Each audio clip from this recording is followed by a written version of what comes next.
નમસ્કાર, જય ભવાની, જય શ્રી રામ. સ્વાગત છે તમારું સનાતન વાણી પર. સ્વાગત છે તમારું એક નવી શ્રૃંખલામાં કે જેનું નામ છે ધ ઋષિ સિરીઝ, અને એને આજે આપણે માની રહ્યા છે એક એવા પાવન દિવસે કે જે છે ગુરુ પૂર્ણિમા. આજે આપણે ગુરુ પૂર્ણિમા પર ચર્ચા કરીશું, ગુરુના યોગદાન પર ચર્ચા કરીશું, આપણા જીવન પર શું હોય છે. અને એ મહાન ઋષિ કે જેના યોગદાનથી આપણે સમસ્ત સૃષ્ટિ એટલી સિંચાઈ છે કે જેના કારણે આજે આપણે ગુરુ પૂર્ણિમાનો દિવસ ઉજવીએ છીએ, કે જે છે શ્રી વેદવ્યાસજી. એમના વિષય પણ આપણે ચર્ચા કરીશું. સાધારણ ચર્ચા એના પર બી કરીશું કે ચાતુર્માસ શું છે, કે એના ઉપવાસ કેમ હોય છે, કે કઈ રીતના ઉજાગર થયા, આપણા લગીન આવ્યા, કે કેમ કરવાના. આ બધી જ વાતો લઈને આગળ આપણે આજના એપિસોડમાં ચર્ચા કરીશું. એટલે જ સ્વાગત છે તમારો આ એક ગુરુ પૂર્ણિમા સ્પેશિયલમાં. સૌ પ્રથમ હું આ ઓસ્ટ્રેલિયાની ધરતીને, પાવન ધરતીને, ભૂમિને, વસુંધરાને સચ્છત નમન કરું છું. અહીંની એ સભ્યતાઓને સચ્છત નમન કરું છું કે જેના કારણે આજે કે જેના જ્ઞાનના કારણે, કે જે આ ધરતીના અસલી વારસદાર છે, અસલી માલિક છે, કે જેમના પ્રતાપ અને જેના મહેનતરૂપી આ ઓસ્ટ્રેલિયામાં આપણે આટલું સરસ જીવન જીવી રહ્યા છે. તો આગળ વધીએ, આ વિડીયોમાં ચર્ચા કરીએ સ્પેશિયલ ગુરુ પૂર્ણિમાના દિવસ માટે આપણે જે આજે આ ચર્ચાને આરંભ કરી છે એના માટે. તો ગુરુ પૂર્ણિમા, અષાઢ માસની સૌ પ્રથમ પૂર્ણિમા.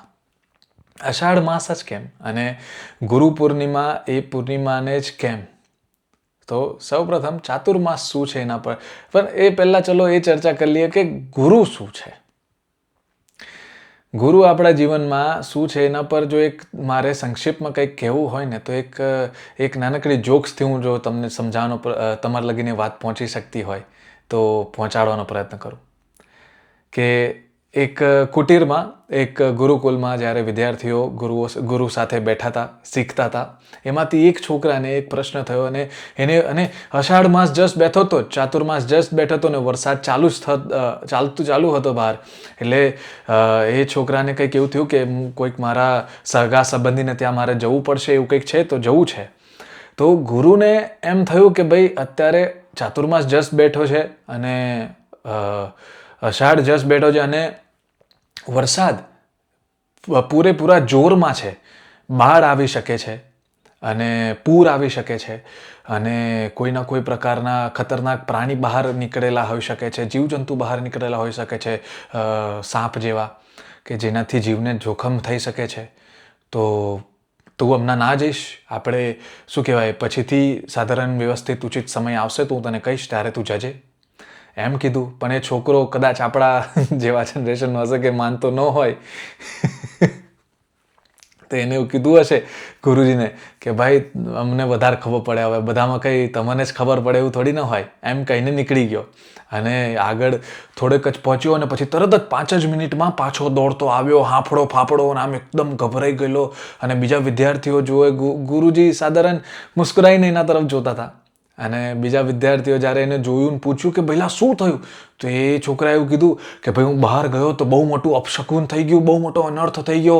મેં જોયું કે એક ગધેડો ભોંકતો હતો અને મારા તરફ આવી રહ્યો હતો, અને હું એકદમ ગભરાઈ ગયો, હું દોડીને પાછો આવી ગયો. મને એવું થયું કે કંઈક અપશગુન થયું છે, બહુ મોટો અનર્થ થયો છે, અને હવે તો મારાથી જવાય એમ તો થાય જ નહીં. એટલે સાધારણ ગુરુ મુસ્કરાતા કીધું એમને કે ગધેડાનું માનીશ પણ ગુરુનું નહીં માને. એટલે આ જ વસ્તુ છે. ગુરુ આપ સૌના જીવનમાં આ જ જ્ઞાનરૂપી પ્રકાશ છે કે જે પોતાના જીવનથી અને આ સમગ્ર સંસારથી એને જે પામેલું છે એ તમને આપે. એ તમને તમારે આવા ગધેડા જે બહાર તમને દુનિયામાં મળશે ને, કે જેનાથી તમને ગભરાટ બી થશે, ડર પણ લાગશે, અને જિંદગીની મુશ્કેલીઓથી તમને જોઈને શીખવું પડશે, એના કરતાં કોઈ તમને પોતે શીખવાડે છે. આખા જીવનમાં શિક્ષકનો અને ગુરુઓનો જે પ્રેમ હોય છે એ સૌથી નિસ્વાર્થ હોય છે. એટલે આ મારે આ વિડીયો એટલે પણ બનાવીને મારે મારું ધન્યવાદ અને મારા કૃતજ્ઞ ભાવોને બધા જ શિક્ષકોને અને ગુરુઓને પહોંચાડવા હતા આ વિડીયો થી કે થેન્ક યુ વેરી મચ. તમે જેટલું પણ શીખવાડ્યું, તમે જેટલું પણ અમને બતાવ્યું, એના થકી જ અમે અત્યારે આટલા સક્સેસફુલ છીએ કે જે ગમે તે સારું અમે ભોગતા હોય એ તમે તમારા અનુભવથી ને તમારા જે શિક્ષણથી કે જે તમારા જ્ઞાનરૂપી પ્રકાશથી તમે અમને આપ્યું છે, અમારા પર તમારા એ પ્રેમના અને આશીર્વાદ રૂપી જે શુભેચ્છાઓ અને તમારું જે જ્ઞાન છે એ અમને મળ્યું છે, ત્યારે જ અમે આ કરી શકીએ છીએ. તો આ ક્ષણ તમે લો, તમે પણ લો. તમે આ વિડીયોને પોઝ કરો, તમારા શિક્ષકને કે તમારા સ્કૂલ કે ટ્યુશન ટાઈમના કે તમારા કોલેજના ટાઈમના મિત્રો થી સાથે ગ્રુપ બનાવીને યાદ કરો, એમને મેસેજ નાખો કે હું અહીંયા છું દુનિયામાં, હું તમને ભૂલી નથી ગયો, તમારી જ્ઞાન ને તમારી વિદ્યાએ મને જે આપી છે એને નથી ભૂલી ગયો. કારણ કે તમે ઘણું બધું તમને આપણી શૈતાનીઓ પણ યાદ આવશે કે જેના કારણે આપણે ઘણો માર પણ ખાધો હશે, પણ આપણે એમને જે જ્ઞાન આપ્યું છે એના થકી જ આજે અહીં છે. કોઈ આપણાને શીખવાડ્યું નહીં હોય ને તો આપણે કશે પહોંચી નહીં શકીએ. એટલે તો આપણી સનાતન સંસ્કૃતિમાં એક કહેવાય છે કે અગર ગુરુ અને ભગવાન સાથે ઊભા રહી જાય ને તો આપણે ગુરુને પહેલાં પગે લાગવું જોઈએ ભગવાન કરતાં. કેમ? કારણ કે ગુરુ આપણને બતાડે જ નહીં કે એક સત્ય એવો પણ છે કે જે આપણી મનુષ્ય હોવાનો આપણો એક ઉદ્દેશ્ય છે કે જેને પામવાનું છે, એ સત્ય આપણને એને બતાવ્યું જ નહીં. અને ત્યાં લગીને પહોંચવાનું કઈ રીતે બતાવ્યું નહીં તો ભગવાન કોઈ મહત્ત્વના જ નથી, કારણ કે એનું તો અસ્તિત્વ જ નથી. એટલે ગુરુ અને આપણે એ પ્રકાશ, જ્ઞાનરૂપી પ્રકાશ સમજીએ છીએ કે જેના થકી આપણે સૂર્ય જોયા, આપણે સ્ત્રોત લગીને પહોંચી શક્યા. સ્ત્રોત છે બી કે નહીં એ આપણને ખબર પડી શકી. એ નિસ્વાર્થ પ્રેમ એક ગુરુનો. ગુરુ એ હોય છે. તો તમે પ્લીઝ મેસેજ કરો, કોલ કરો યાદ કરીને. અને હું તો આ રીતે મારું લાભ લઉં છું જ આ વિડીયો થકી, પણ તમે પણ પહોંચાડો તમારી ભાવનાઓ પોતાના શિક્ષકો લગીન, તમારા ગુરુઓ લગીન. એ ગુરુ છે કે જે તમને બચાવે તમારી જિંદગીમાં. તમે ઠોકર ખાઓ એ પહેલાં તમને કહી દે કે અહીંયા ઠોકર ખાઈશ અને અહીંયા તું તારી સક્સેસની અને તારી સફળતાની તું સીડીઓ ચઢીશ. એ છે ગુરુ. એટલે એવા ગુરુને માટે આપણે ગુરુ પૂર્ણિમાને આપણે ઉજવીએ છીએ. ગુરુ પૂર્ણિમા અષાઢની જ પૂર્ણિમા. કેમ કે જેવું મેં કીધું, ચાતુર્માસ બેસે 4 મહિના, એટલો વરસાદ. આપણે આ બધી ચર્ચાઓ કઈ રીતે છે કે જેને આપણે બદલી બી શકીએ છીએ. કે ઋષિમુનિઓ આપણી સભ્યતાને ચલાવવાને માટે આપણાને એક વિચાર આપતા, એક પદ્ધતિ આપતા. ચાતુર્માસ એમને એટલે કીધો કે વરસાદ આટલો પડે છે અને બહાર તમે કશું જ કરી નહીં શકો. તમારી જઠરાગ્નિથી લઈને તમારી પાચન ક્રિયાથી લઈને આસપાસની બધી જ દુનિયા થંભી જાય છે, મંદ પડી જાય છે. કારણ કે ત્યાં તમે કશું કરી બી નથી શકતા. તમે અગર એ સમયમાં અગર તમે શું કહેવાય વ્યવસાય કરતા હોય એક શહેરથી બીજા શહેર, તો પહોંચી નહીં શકો. તમે બાંધકામના કામમાં જોડેલા હોય, ખેતીવાડીમાં જોડેલા હોય, વરસાદ એટલો પડે છે કે તમે કશું કરી જ નહીં શકો.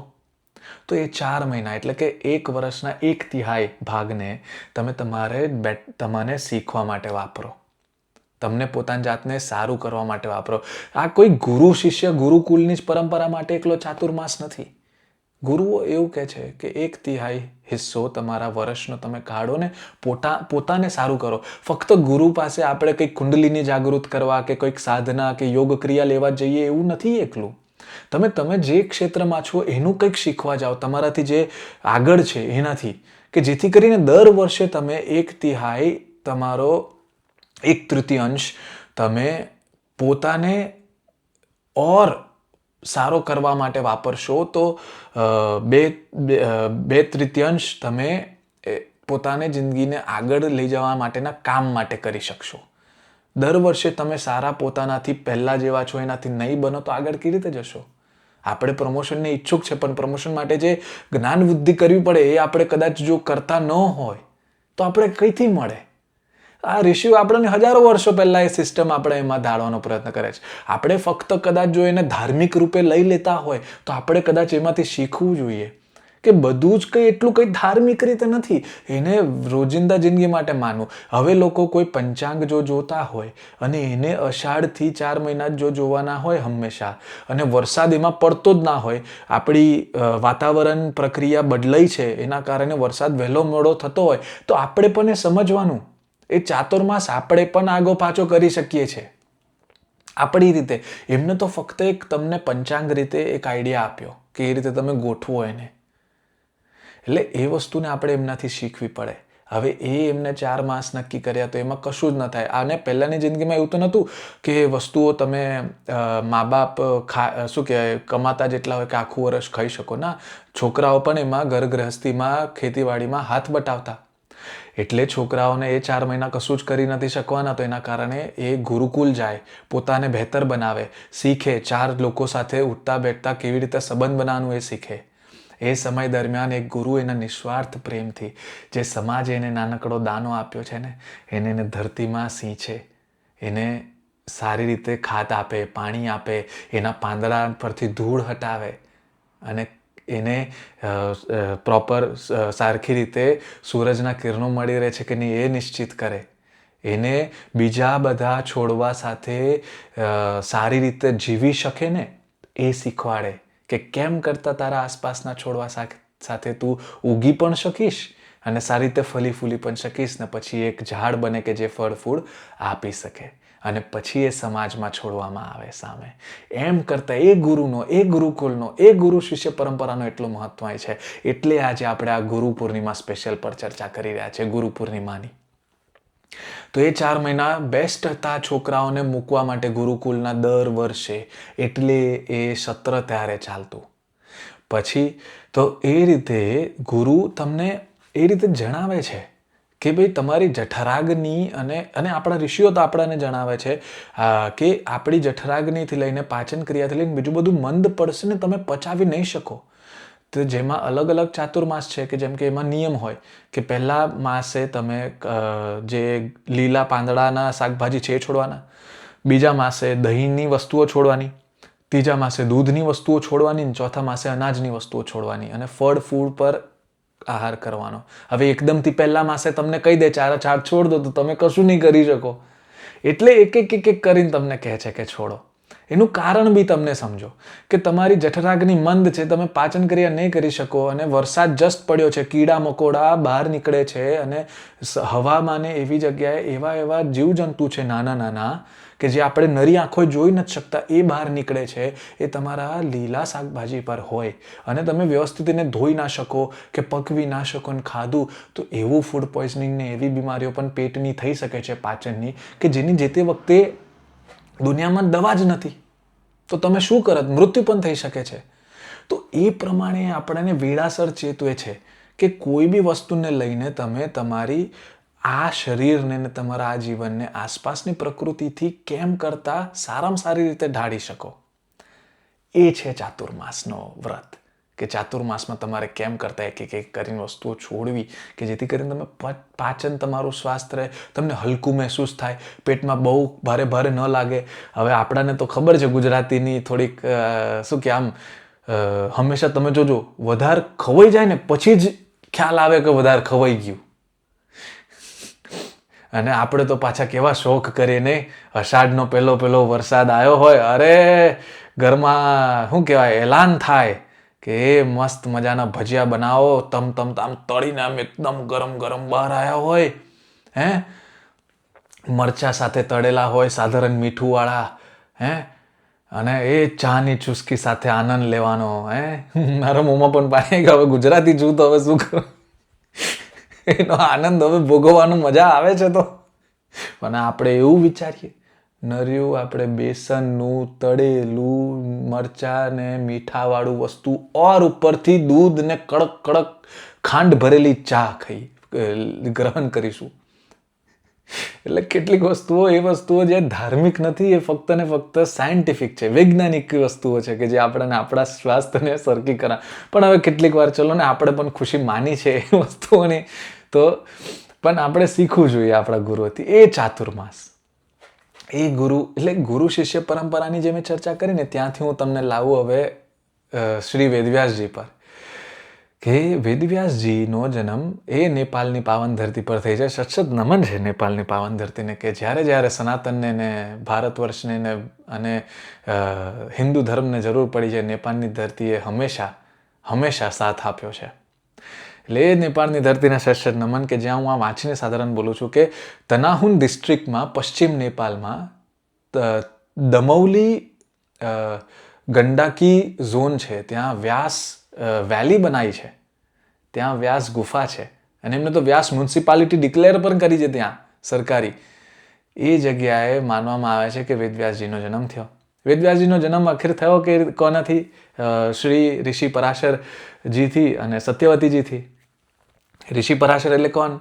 કે જે પરાશર ઋષિ કે જેને બૃહદ પરાશર હોરશાસ્ત્ર, જેને એ પુસ્તક આપ્યું કે જે આપણી જ્યોતિષનું જે જ્ઞાન હતું ને ખરે રૂપમાં એક પુસ્તકી રૂપમાં આપણે વાપરી શકીએ ને આગળની જેટલી બી પેઢીઓ આવે એ રૂપમાં ઢાળવાવાળા વ્યક્તિ, એ ઋષિ, એ વૈજ્ઞાનિક, કે જેને જ્યોતિષ તો સમગ્ર બીજી બધી સભ્યતાઓને પણ ખબર હતી. એસ્ટેકને ખબર હતી, માયનને ખબર હતી, ઇજિપ્શિયન મિસ્રને ખબર હતી અને ગ્રીક્સને ખબર, પણ આપણે ત્યાં પણ ખબર હતી. પણ એ વસ્તુને હંમેશા કદાચ બોલીને આગળ વધારવામાં આવતી કે ખાલી કહી દેવામાં આવતી, લિખિત રૂપે એક ટેક્સ્ટબુક રૂપે ના બનાવવામાં આવી.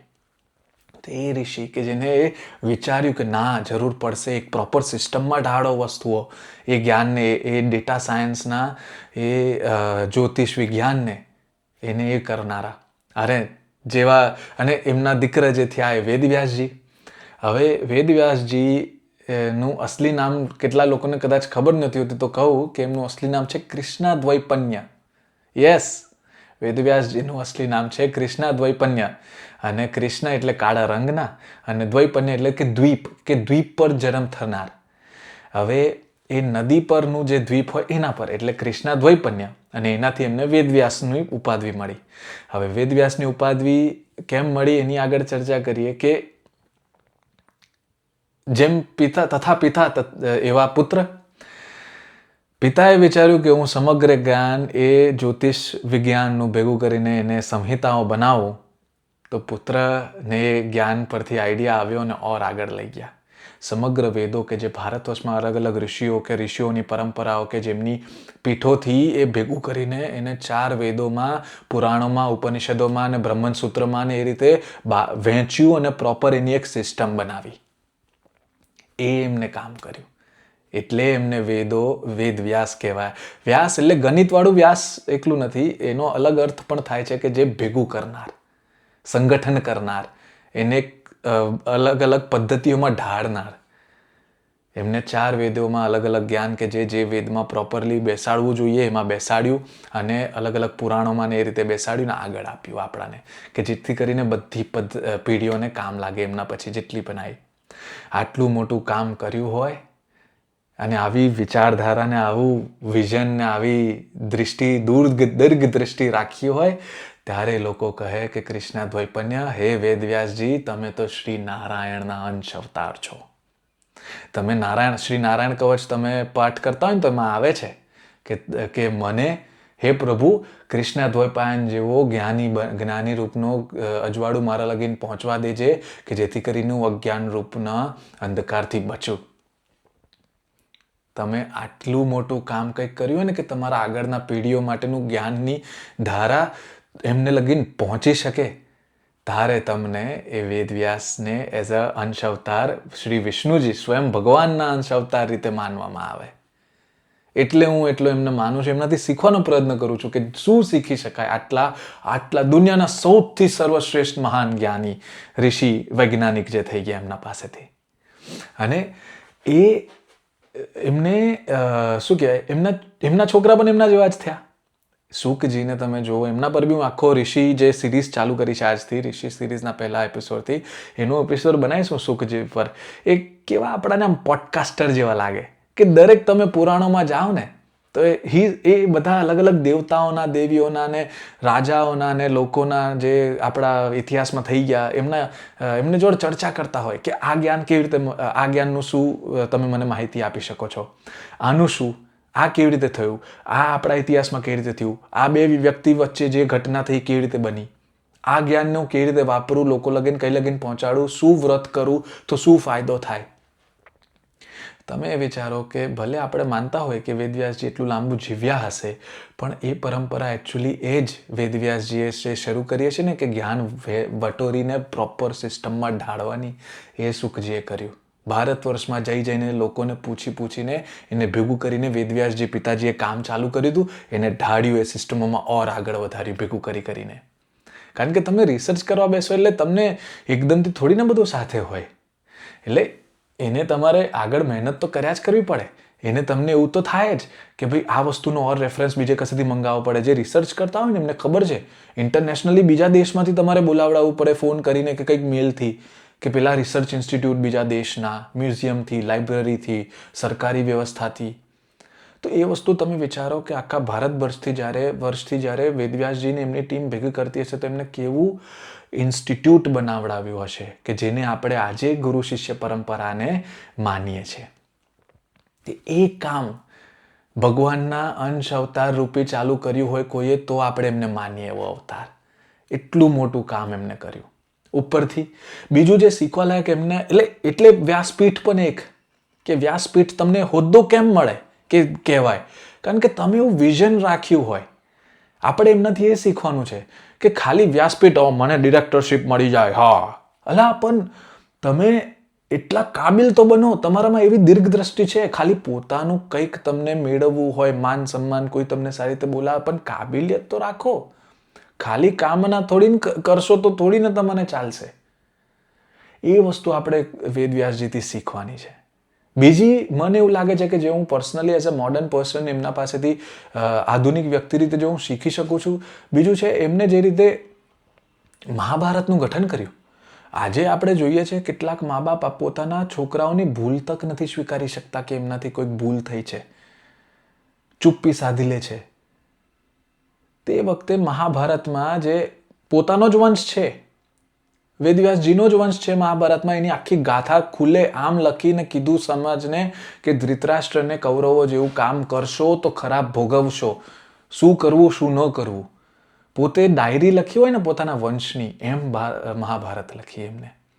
કેટલું શીખવા જેવું છે કે તમે તમારા પુત્રો અને તમારા વંશમાં તમે એ વસ્તુ નહીં જુઓ ને કે શું ગુણગાન કરવાનું છે, શું વધારવાનું છે, એમને બૂસ્ટઅપ કરવાનું છે, અને જે શું ખોટું છે સ્વીકારવાનું છે ને એને કઈ રીતે સુધારવાનું છે એના પર વિચાર નહીં કરો ને, તો આવું કૌરવોને ધૃતરાષ્ટ્ર જેવું તમારું હાલત થશે. તો એ વસ્તુઓ શીખવાની છે વેદવ્યાસથી. આટલા મોટા જ્ઞાની હતા અને આટલા મોટા જો તે લગીન તો મહર્ષિ બની જ ગયેલા, તો એવું તો થાય ને કે ભાઈ ના ભાઈ દબાઈ નાખો, બધું દબાઈ નાખો. ના, શીખો વેદવ્યાસથી. એમ મને એવું થાય પોતાની જાતને કે હું શીખું કે આવું સ્વીકારાય આપણાથી કે કયા વ્યક્તિમાં શું નથી અને પોતાનામાં શું નથી ને શું છે, એનાથી તમે પોતાને બેટર ઓર વધારે સારું કેવી રીતે કરો. બીજું તો વેદવ્યાસજીમાં તમે એ જુઓ કે જે તે વખતે નિયોગ કે એવી વસ્તુઓથી પણ છોકરા પેદા કરવાનું એમને આગળ વધાર્યું. સમાજમાં આજે પણ કોઈ વ્યક્તિ કોઈ પ્રકારે લેટ્સ કોઈ અડોપ્શન બી કરે છે ને તોય એને હીન ભાવનાથી જોવામાં આવે. પણ એવું વિચારો, એ 5000 વર્ષ પહેલાં એ સ્વીકૃત હતું, તો આજે સમાજે કેમ નહીં કરવાનું? એ સંતાનોની શું ભૂલ છે કે જે કોકના કોકથી જન્મે છે, કારણ કે પોતાના મા બાપ નહોતા પેદા કરી શકતા, તો કોઈક જે આપણી આધુનિક પદ્ધતિઓથી આપણે કોઈક બીજું છોકરું પેદા કરીને આપી શકીએ, જે સિસ્ટમ છે ફોસ્ટર બેબી કે જે સિસ્ટમ કહેવાતી, એ આપે તો એમાં હીનતાથી કેમ જોવું? 5000 વર્ષ પહેલાં તમને જોતા નહોતા અને વેદવ્યાસજી તમને ખોટા નથી લાગતા તો બીજા કેમ લાગે? એમ આપણે શીખવું જોઈએ એમનાથી. એમ હું શીખવાનો મને એવું થાય કે આપણે શીખવું જોઈએ એમ. પછી એ પણ શીખવું જોઈએ કે જ્યારે ગાંધારીએ માંસના લોદાને જન્મ આપ્યો 2 વર્ષ લગભગ કે વાતને જ્યારે એમને ગર્ભધારણ કર્યા પછી, અને એના 101 કૌરવોને ઘડા ધારણ કરીને એને જન્મ કરાવડાયો એ સંતાનોનું, માફ કરજો. તો વેદવ્યાસજીએ પોતાના જે સમયમાં જે આધુનિકતા હશે એના પ્રમાણે એ જન્મને પણ કરવાનો પ્રયત્ન કર્યો અને સફળતા મળી.